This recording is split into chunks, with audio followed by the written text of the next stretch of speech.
na go ba kayo sa bagong kaalaman? Ako, go na go, kaya samahan niyo ako ngayong araw sa isa na namang Knowledge on the Go!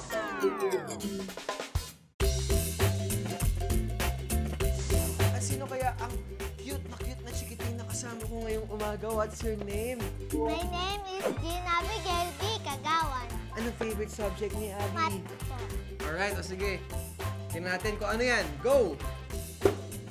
What? Filipino ang nakuha natin ng category. Mahilig ka din ba sa Filipino? Kayang-kaya syempre ni Abigail yan, no? Kaya bumunot ka na sa category ng Filipino.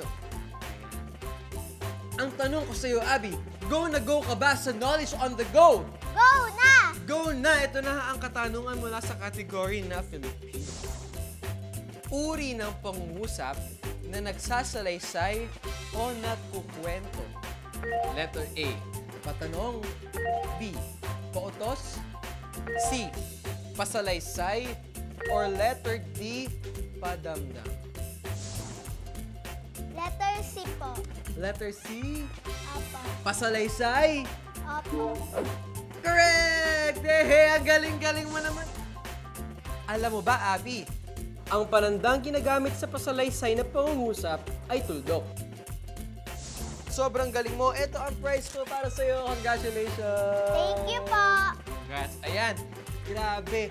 Ang gagaling talaga ng ating mga go-na-go students katulad nga neto ni Abby. Kaya samahan niyo ako next time para sa isa na namang Knowledge on the Go!